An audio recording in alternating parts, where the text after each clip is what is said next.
Hello everyone, true English classes bye Ramesh sir को subscribe कीजिए, bell icon को press कीजिए ताकि मेरा नोटिफिकेशन सबसे पहले पहुंचे आप तक। Hello everyone, true English classes bye Ramesh sir में आपका स्वागत है। और स्टूडेंट्स, इस वीडियो में हम शुरू करने जा रहे हैं इंग्लिश ओनली फॉर सीटेट। जी हाँ, ओनली फॉर सीटेट, क्योंकि जैसा कि आपको पता है सीटेट की जो डेट है वो अनाउंस हो चुकी है और 5 जुलाई को आपका सीटेट एग्ज़ाम है। तो आज से लेकर जब तक अपना सीटेट नहीं हो जाता तब तक हर रोज़ एक क्लास में लेकर आऊँगा that will be related only CTET English, जो सिर्फ इंग्लिश से रिलेटेड होगी सीटेट से।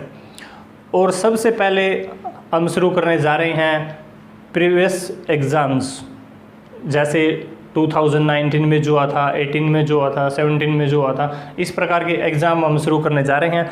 और इसके पीछे एक रीज़न है, इसके पीछे रीज़न ये है स्टूडेंट्स, ताकि आपको पता चल सके कि किस प्रकार के टॉपिक्स पूछे जा रहे हैं, कौन कौन से टॉपिक्स हैं जो सीटेट में इंग्लिश से रिलेटेड पूछे जा रहे हैं। ऐसा ना हो कि हम तैयारी किसी चीज़ की करते रहें और एग्ज़ाम में आए कुछ। तो पिछले जितने भी अपने प्रीवियस एग्ज़ाम जो हैं उनके क्वेश्चन हम यहाँ सोल्व करेंगे, और इसके बाद 4 या 5 ये सोल्व करने के बाद जब हमें कन्फर्म हो जाएगा कि इस प्रकार के टॉपिक्स पूछे जा रहे हैं, फिर वो टॉपिक्स मैं आपको सोल्व करवाऊँगा। और उन टॉपिक्स को सिर्फ उतना ही पढ़ेंगे हम जितना कि हमें ये लगे कि सीटेट में यहाँ तक अपना कंप्लीट हो जाता है। तो आज हम शुरू करने जा रहे हैं, फर्स्ट अपनी क्लास है और इसमें मैं आपको सोल्व करवाऊंगा 2019 का जो अपना प्रीवियस पेपर जुलाई में जो हुआ था वो हम सोल्व करने जा रहे हैं। तो लीजिए शुरू करते हैं। तो देखिए स्टूडेंट्स, ऊपर मैंने 3 चीज़ें लिखी हैं। मैंने एक लिखा है यहाँ पे ग्रामर, एक मैंने लिखा है पेडागोजी, और एक मैंने लिखा है अनसीन पैसेज। तो मेरा मकसद ये है कि हम टू द पॉइंट बात करें, ये नहीं कि अब हम टाइम पास करें। मैं आपको कहूँ भी मैं सीटेट की क्लासेस शुरू कर रहा हूँ और कुछ करवाते रहें, वो सीटेट से रिलेटेड ना हो। हम ऐसा नहीं कर रहे, सिर्फ वही करेंगे जो सीटेट से रिलेटेड है। इसीलिए मैंने ये 3 वर्ड लिखे हैं। सारे ये एग्ज़ाम्स जितने भी प्रीवियस हैं वो देखने के बाद एक बात निकली है कि 3 चीज़ें पेपर में पूछी जाती हैं। अनसीन पैसेज, अब हम आपको सिर्फ नाउन प्रोनाउन करवाता रहूँ, ठीक है, और पेपर में आए कुछ, तो एक पूछा जाता है अनसीन पैसेज। और स्टूडेंट्स, मैं आपको बताना चाहता हूँ अनसीन पैसेज में ही ग्रामर पूछी जाती है। आप कहीं अलग से ग्रामर ढूंढते रहे उसमें, ऐसा नहीं है। इंग्लिश जो अनसीन पैसेज, 2 अनसीन पैसेज आएंगे, चाहे पेपर 1 की बात है चाहे पेपर 2 की बात है, ठीक है। तो अनसीन पैसेज में ही कुछ क्वेश्चन ऐसे पूछे जाएंगे जो अनसीन पैसेज के अंदर से हैं, ठीक है। मान लिया राम से रिलेटेड अनसीन पैसेज, तो पूछा जाएगा हु वाज राम, तो वो अनसीन पैसेज से रिलेटेड है। लेकिन बीच में कुछ क्वेश्चन ऐसे होंगे जो किससे रिलेटेड होंगे, जो ग्रामर से रिलेटेड होंगे। तो एक बात तो क्लियर होगी, अनसीन पैसेज पूछे जाते हैं और ग्रामर पूछी जाती है, और साथ में पूछी जाती है स्टूडेंट्स पेडागोजी। इसकी भी हमें बात करनी होगी। यदि हम इंग्लिश की तैयारी कर रहे हैं तो हम इंग्लिश पेडागोजी को नज़रअंदाज नहीं कर सकते, ठीक है। अपना एक अलग से 30 मार्क्स का होता है पेडागोजी का, वो अलग है, लेकिन पेडागोजी साथ में मैथ में भी, ठीक है, हिंदी में भी और इंग्लिश में भी, इनमें भी पूछी जाती है। तो हम इंग्लिश में भी कुछ टॉपिक्स हैं जो इंग्लिश पेडागोजी के हैं, उनकी भी तैयारी करेंगे साथ में। तो अब हम शुरू करने जा रहे हैं 2019 में, जुलाई 2019 में जो एग्ज़ाम हुआ था उसके क्वेश्चंस। और एक बात और, इसमें मैं आपको अनसीन पैसेज नहीं करवाने जा रहा, इसमें मैं जो ग्रामर से रिलेटेड है क्वेश्चन वो करवाऊंगा, पेडागोजी से रिलेटेड क्वेश्चन है वो करवाऊंगा। ऐसा क्यों है? क्योंकि अनसीन पैसेज का अलग से हम एक अलग से एक टॉपिक करवाएंगे, अनसीन पैसेज उसमें समझाएंगे क्लियरली। और इसमें यदि हम अनसीन पैसेज सोल्व करते हैं तो वीडियो बहुत काफ़ी लेंथी हो जाती है, ठीक है, जो आपके लिए बोरिंग भी हो सकते हैं। इसलिए अलग से इसका एक चैप्टर करवाएंगे। इसमें 2019 के हम वही क्वेश्चन सोल्व करेंगे जो पेडागोजी से रिलेटेड है और ग्रामर से रिलेटेड है। तो लीजिए, ज़्यादा टाइम वेस्ट ना करते हुए शुरू करते हैं अपनी आज की वीडियो। और पहला जो क्वेश्चन है ये वहाँ 122वां नंबर था इसका, और ये अनसीन पैसेज के बीच में से था ये। तो पूछा क्या गया इसमें इसमें पूछा गया है सिमिलर, सेम बताना है किसका, रिमोटेस्ट। रिमोटेस्ट, रिमोट, आपने सुना होगा एक वर्ड रिमोट विलेज, दूरस्थ, बिल्कुल दूर के, ठीक है, दूर। और फार भी क्या होता है, दूर, ठीक है, फार भी दूर और रिमोट भी दूर। और रिमोटेस्ट बहुत दूर के और फारदेस्ट भी बहुत दूर के। तो ये आपने देखना है। और हमने सिमिलर बताना है, तो सिमिलर स्टूडेंट्स कौन सा हो गया इसमें, तो ये आपका राइट आंसर है फारदेस्ट, क्योंकि हमने बताना है सिमिलर। तो अब एक चीज़ तो क्लियर होगी कि सिनोनिम्स पूछे जाते हैं, तो हम सिनोनिम्स को एक अलग से एक चैप्टर में लेकर आएंगे। तो ये इसीलिए मैं ये पहले सोल्व करवा रहा हूँ ताकि मैं पता चल सके कौन कौन से टॉपिक करवाने हैं। नेक्स्ट है इसमें ओपोजिट, उल्टा बताना है विपरीतार्थक ट्रस्ट का, ठीक है। तो आसान है इसका, डिसट्रस्ट, डिसट्रस्ट। नेक्स्ट है डिस्टरप्ट, बाधित करना, बाधा डालना। नेक्स्ट वर्ड है डिसमेंटल, टुकड़े टुकड़े कर देना किसी चीज़ के, ठीक है। और डिसडेन, नफरत भी होता है, आश्चर्यचकित कर देना किसी को। और एक नफरत भी होता है, घृणा जिसको हम बोलें। तो ये 123 था। जो 124 है, ध्यान से समझने क्या, he could not clear the exam, वो एग्जाम को क्लियर नहीं कर सकता था, because he did not work hard, क्योंकि वो कठिन मेहनत नहीं करता था। तो इसमें हमने क्लोज बताना है कि भाई ये जो अंडरलाइन कर रखा है ये पार्ट है, ठीक है, इसमें विच क्लोज इज यूज्ड, कौन सा क्लोज यूज किया गया है, हमें ये बताना है। तो क्लोज का टॉपिक मैं आपके लिए कराऊंगा, लेकिन ये भी मैं आपको समझा देता हूँ कि इसमें कौन सा क्लोज है और क्यों है। तो स्टूडेंट्स इसमें मैं आपको बताना चाहता हूँ, नाउन होता है संज्ञा, ठीक है, प्रिंसिपल, एडजेक्टिव और एडवर्ब, विशेषण और क्रिया विशेषण। तो इसमें क्रिया विशेषण क्लोज है, इसमें एडवर्ब क्लोज है। क्यों? अब मैं यहाँ पे कुछ वर्ड लिखने जा रहा हूँ, ध्यान से देखना है आपने।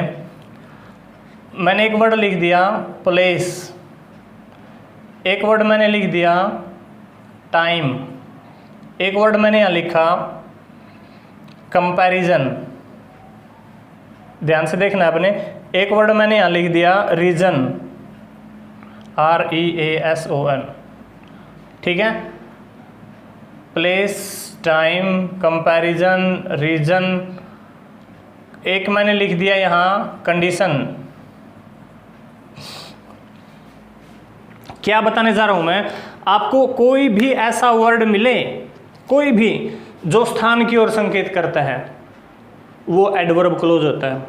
कोई भी, जैसे वेयर है, ठीक है, वेर एवर है, ऐसा कोई भी वर्ड मिले जो टाइम की ओर संकेत करता है, जैसे बिफोर है, ठीक है, आफ्टर है, व्हेन है, तो कोई भी ऐसा वर्ड जो टाइम की ओर रेफर करता है एडवर्ब होता है। कंपैरिजन, तुलना जहाँ दिखाई गई हो, जैसे THAN, देन, ठीक है, ऐसा कोई वर्ड मिले एडवर्ब होता है। रीजन, कारण, जैसे भाई बिकॉज, क्योंकि, सिंस, एज, कारण जहाँ बताया गया हो। She is late because she is ill, she is not coming to school because she is ill. Reason है कि ये गड़बड़ है इसलिए वो स्कूल नहीं आ रही, रीज़न है तो भी एडवर्ब है। कंडीशन कि if you work hard you will pass, तुम मेहनत करोगे तो पास हो जाओगे, शर्त है। इफ़ आपको कहीं दिखाई दे, सेंटेंस में इफ़ दिखाई दे, एडवर्ब क्लोज है। और आपको दिखाई दे जाए मैनर, मैनर, मैनर ढंग, सी वॉक्स, वो चलती है, as if she is ghost, जैसे कि वो भूत है ऐसे चलती है, उसके चलने का तरीका मैनर, एज इफ, तो एज इफ भी आपको कहीं दिखाई दे, वो भी कौन सा क्लोज होता है, एडवर्ब।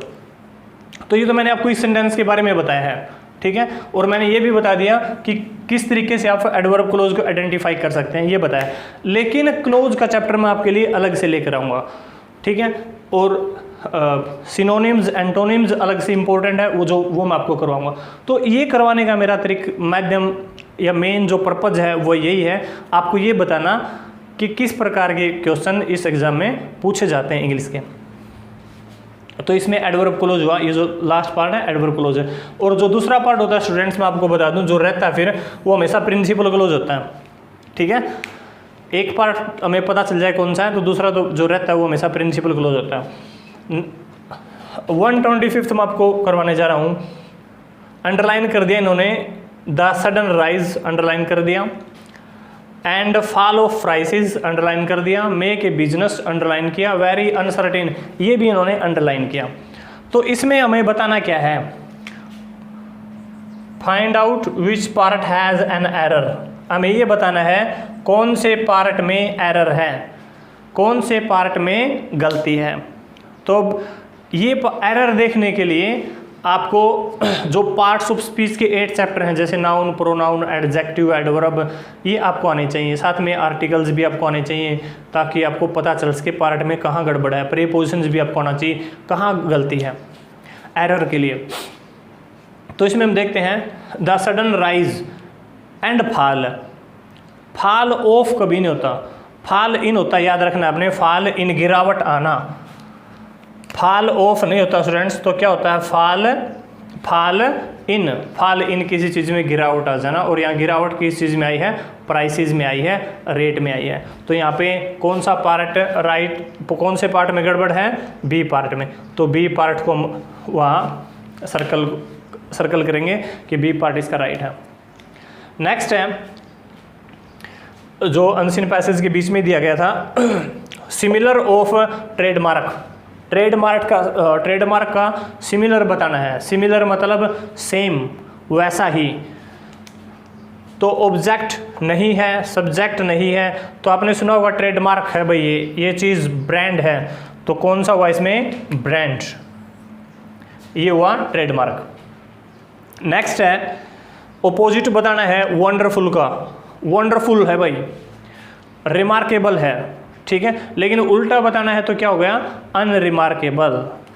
इसका क्या हुआ, अनरिमार्क, सिंपल से दे रखे हैं बिल्कुल, अनरिमार्केबल।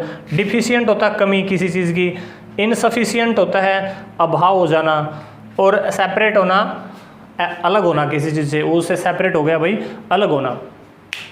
तो 132 इसका दिया गया है, इसमें भी हमने एरर बतानी है। Find the part which has an error, वो पार्ट हमने बताना है जिसमें एरर है। तो देखो इसको हम इस तरीके से पढ़ सकते हैं, the Hindus have been worshipping, किसकी, द रिवर गंगा, इसकी पूजा करते हैं, सिंस टाइम इमेमोरियल, काफ़ी टाइम से। तो देखो सिंस हमेशा किसकी ओर संकेत करता है, टाइम की ओर, तो यहाँ टाइम लिखने की ज़रूरत नहीं है, क्योंकि सिंस और for already refers to time, since और for already refers to time, ये दोनों हमेशा किसकी ओर संकेत करते हैं, ऑलरेडी संकेत करते हैं किसकी ओर, टाइम की ओर। तो टाइम लिखने की ओर हमें यहाँ ज़रूरत नहीं है। तो ए पार्ट हैज़ एन एरर, इसमें एक गड़बड़ है, तो यहाँ हम जो ए है उसको सर्कल करके आएंगे पेपर में, ठीक है। तो ये हमने 132 तक सोल्व कर लिए। अब हम बात करने जा रहे हैं 133। Let's see what is in 133 question.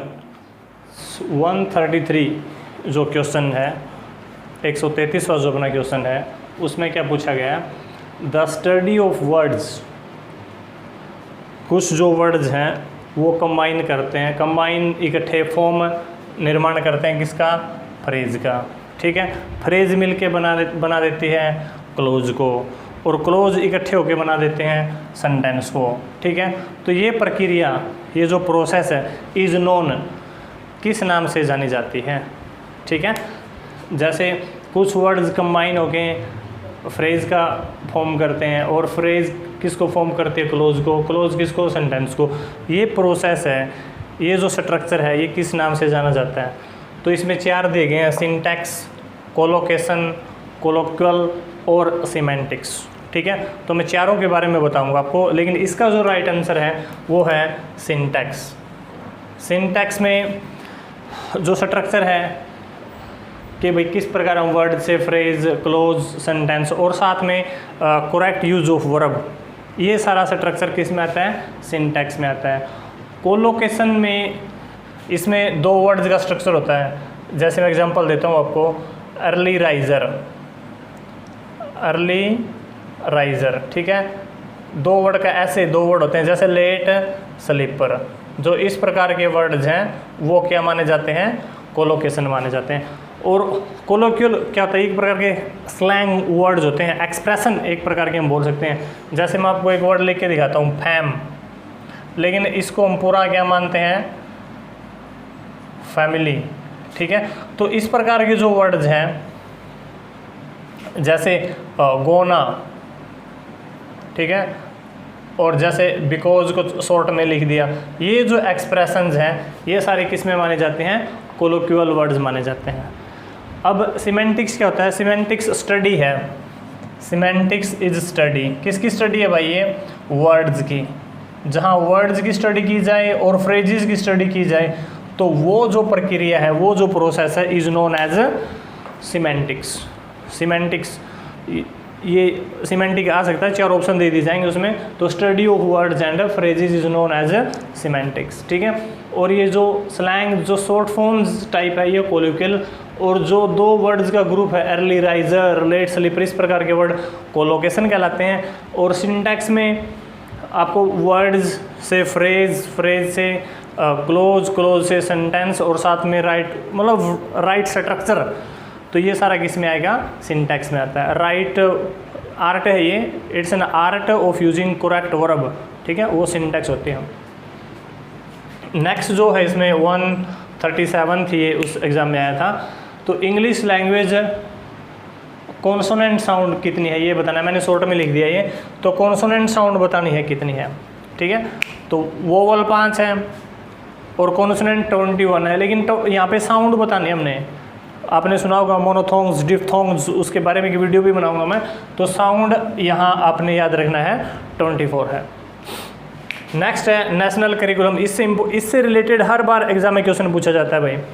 National curriculum framework 2005, ठीक है, उसमें इंग्लिश को क्या माना गया है, 2005 का जो अपना नेशनल करिकुलम है, जो पाठ्यक्रम है, उसमें क्या माना गया, फॉरेन लैंग्वेज माना गया है, ग्लोबल एसोसिएट या फर्स्ट लैंग्वेज माना गया है। फर्स्ट लैंग्वेज तो है ही नहीं है, फर्स्ट लैंग्वेज तो आपको पता है क्या, सेकंड लैंग्वेज है ये, लेकिन इसमें माना गया है ग्लोबल लैंग्वेज। इंपॉर्टेंट क्वेश्चन है ये।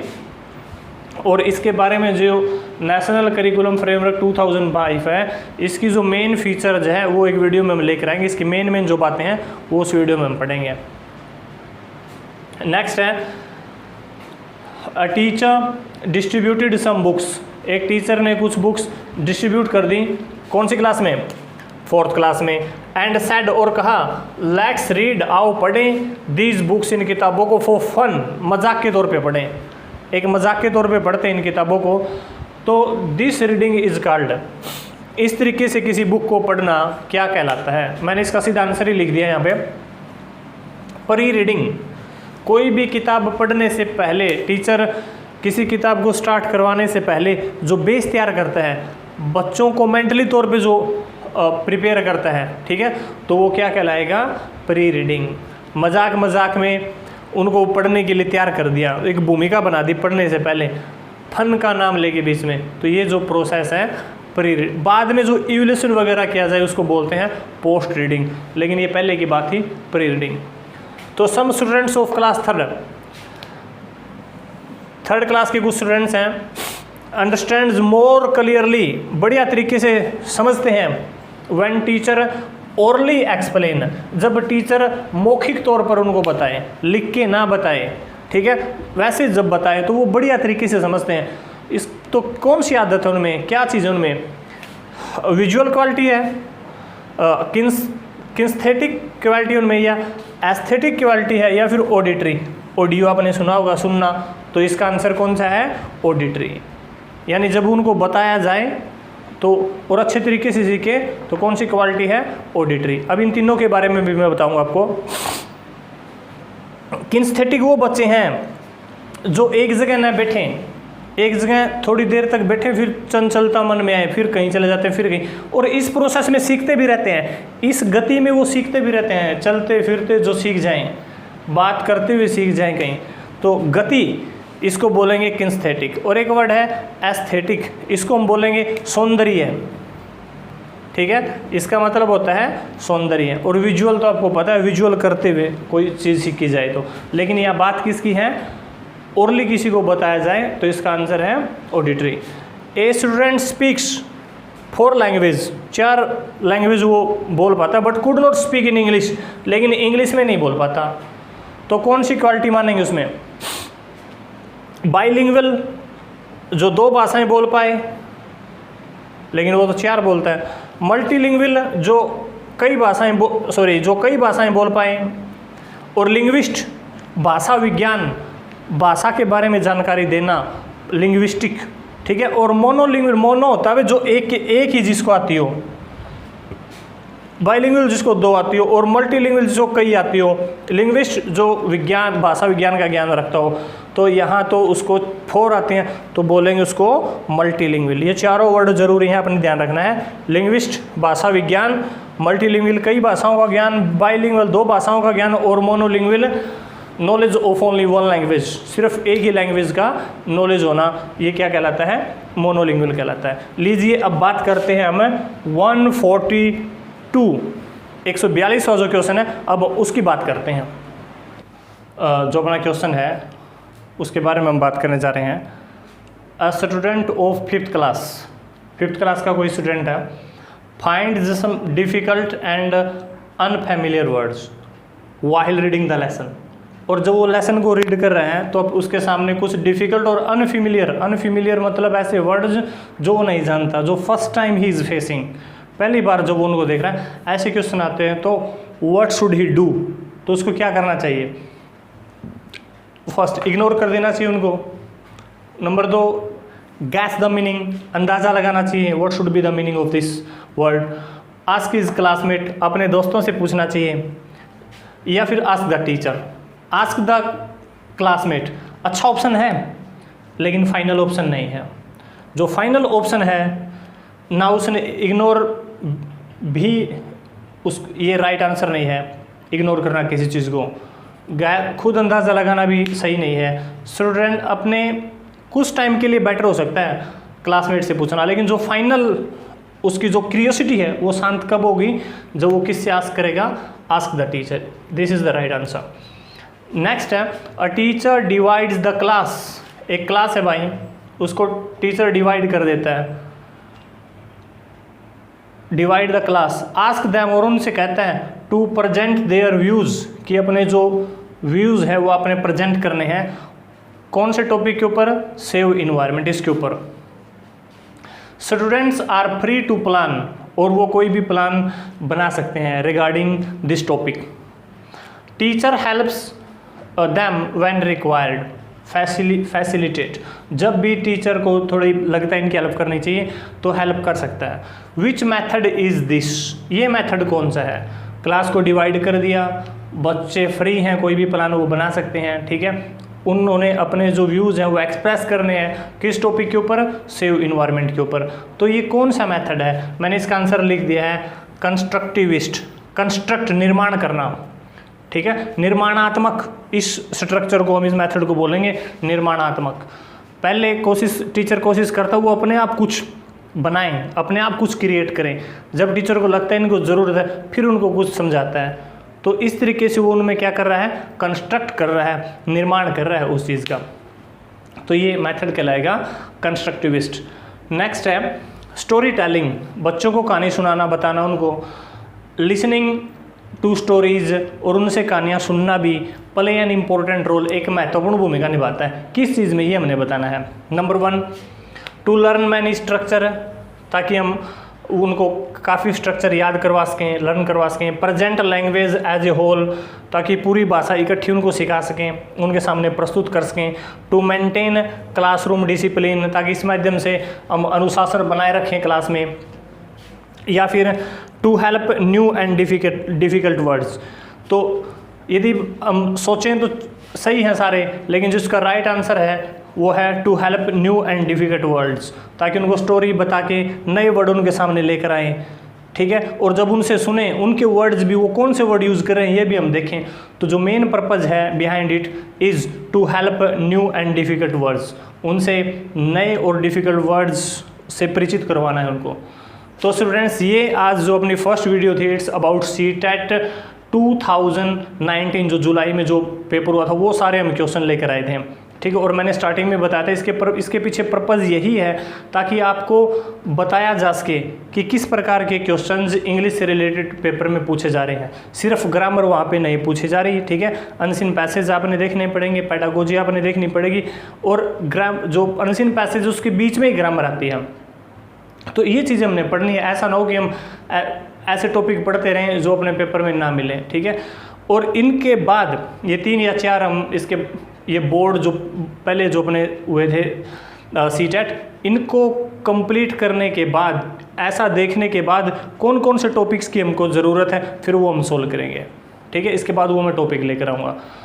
यदि स्टूडेंट्स यदि आपको वीडियो पसंद आई है तो सब्सक्राइब जरूर कीजिएगा, बेल आइकन को प्रेस कीजिए, शेयर और कमेंट कीजिएगा, क्योंकि कोई भी यूट्यूब पे पढ़ाता है तो उसके पीछे जो सब्सक्राइब कोई करता है तो एक बड़ी मोटिवेशन का काम करता है उसके लिए। तो स्टूडेंट्स आज की वीडियो में इतना ही। नेक्स्ट वीडियो कल मैं लेकर आऊँगा and it will be about एक प्रीवियस पेपर होगा अबाउट 2018। तब तक के लिए take care, good bye, thank you.